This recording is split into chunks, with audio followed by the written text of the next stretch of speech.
السلام عليكم ورحمة الله وبركاته، عشاق ومحبي الاتحاد، ومباشرة في ثاني أيام عيد الفطر. كل عام وأنتم بألف ألف خير. نتكلم عن قبل ساعة من بداية مباراة الاتحاد والهلال، مباراة نهائي كأس السوبر، مباراة مهمة جدا للعميد، وأحد أهدافنا بهذا الموسم أنه نحقق هاي البطولة، بطولة مهمة جدا جدا. ونزلت التشكيلة مباشرة، راح نتكلم عن التشكيلة. في حراسة المرمى التشكيلة الأساسية لليوم، مباراة اليوم النهائية. في حراسة المرمى المعيوف والحارس.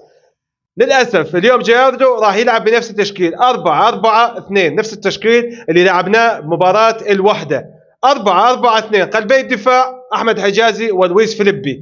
الظهير اليمين فواز صقور، الظهير اليسار مد الله العليان. خط الوسط عندنا انغولو كانتي وفرح الشمراني. في المقدمة راح يكون على الطرف اليمين رومارينيو، على الطرف اليسار صالح العمري، وفي المقدمة كريم بنزيما وعبد الرزاق حمد الله. هاي التشكيلة وهذا الرسم التكتيكي اللي راح يلعب به اليوم جياردو أمام الهلال.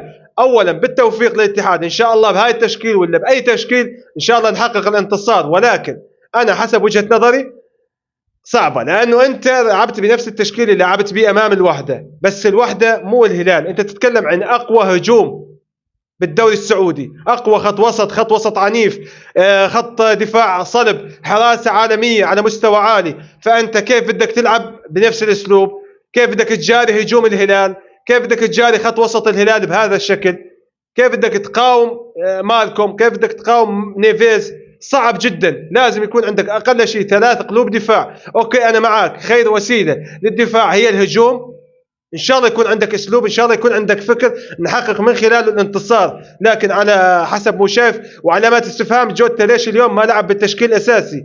نتمنى كل هاي الامور تكون واضحه وصريحه للجمهور الاتحادي. جوتا اذا عنده اصابه ان شاء الله ما يكون في اصابه اول، لكن اذا ما عنده اصابه ليش اليوم ما شارك اساسي؟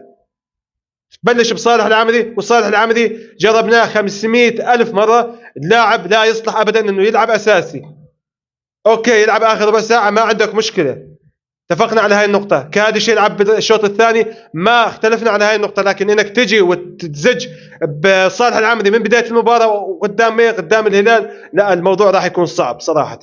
بالتوفيق للاتحاد ان شاء الله. اليوم مباراه مهمه، مباراه صعبه اكيد.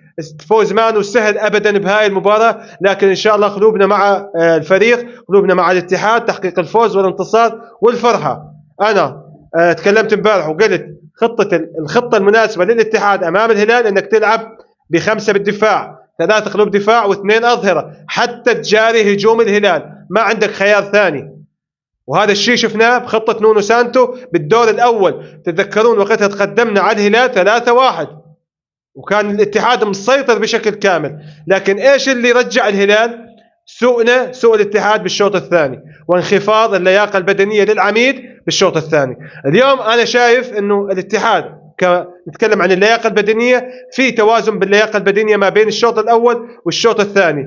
ليش اليوم هاي المغامره؟ ان شاء الله نشوف العميد يحقق الفوز والانتصار وتحقيق اللقب ان شاء الله، وتعتبر اول بطوله للاتحاد. لكن ما اعرف، اكتبوا لي اراءكم بالتشكيل اليوم. دمتم بحفظ الله ورعايته، الى اللقاء.